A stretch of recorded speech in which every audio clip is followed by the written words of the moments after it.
morning, everybody. Mike Vacchi, Princetontrader.com, here with your Thursday morning pre-market webcast. Okay, daily chart. And, we talked yesterday on the wrap-up over on social media. This is a band ride. These are the stairs up higher. This will grind you up. If you short this stuff and you don't respect risk and you don't get out when risk markers are broken, if you do all those things, this tape will blow up your account. This tape will blow up your account. And I don't care if you have a $25,000 account with some retail broker, or you're an $18 billion hedge fund, apparently, because that rumor's going around. So let that be a lesson to everybody who can hear my voice. If you short an ad and hold during an upper band ride, you're going to get blown up. It doesn't mean you can't get short. What it does mean is you can't dig your heels in, you can't get stubborn, and you can't, because before you know it, you're down 50 handles. Can't do it in this market. Just can't do it. So, be careful. What we've seen in the last couple of days is we have seen the hourly midband really be the delineator of whether this is going to be the day that the bulls kind of get it together. So before I hop over to that chart, 4.42 on the Bollinger Bandwidth. You get over 4.5 and it can start to really stall out potentially. Okay, you can see the band starting to expand. Price is still living though in this channel between the third standard deviation band and the second standard deviation band. Okay, so what's the landscape for today? Okay, hourly chart. You see the mid-band coming through here. I mentioned this as well yesterday late. We talked about Tuesday. Below the mid-band, they have to hold it on the retest, and that's what they can't do. Failure to hold it on the retest, ramp it up into the close. Yesterday morning, a couple hours below, fail to hold on the retest, ramp it up into the close. Where are we now? Oh, looky. Look where we are. Down below the hourly midband. So how's this going to go? Well,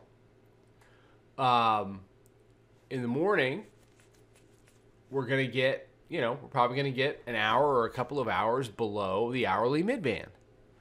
The question becomes, what happens when the dip buyers come in? And I'll tell you the same thing I told you yesterday. The dip buyers will come in, and they'll come in because they never lose money. So they're going to come in, and they're going to push price up, back up into the hourly midband, which is coming in where? Right around, call it 47, 48, 47.5. The issue is going to become, when it gets there, how is price going to react? Are the bears going to defend it and go do that lower low and seek out 23, 31, 25, which is yesterday's low? Recall, in order to break the cycle of an upper band ride, you need to do two things. You need to spend an entire Globex session without engaging in the upper band. Now that ship has sailed for today. Okay.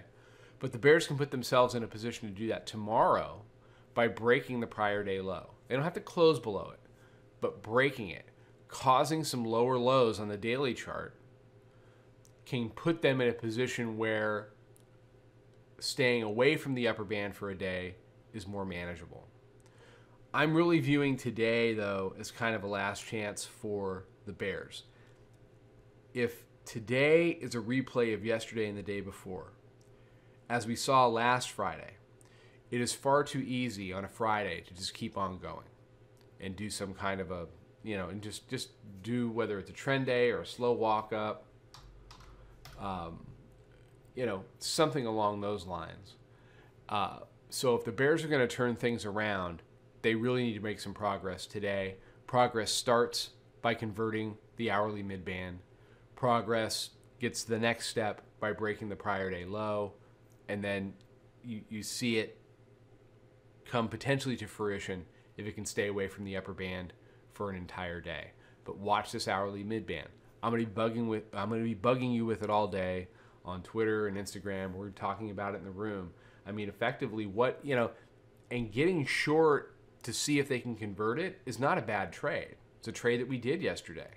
But when they fail to convert it as resistance, then you need to get out of the way and you got to bide your time and find a long that works. We ended up getting long 42 up into the close. So, you know, if you're going to be short this market, you can do it. You just can't dig your heels in. You can't add and you can't hold, because you'll get into a real pickle. Okay, that's all I got. Everybody have an amazing day. I'll see you for the mid-morning video. Follow us on Twitter @PrincetonTrader.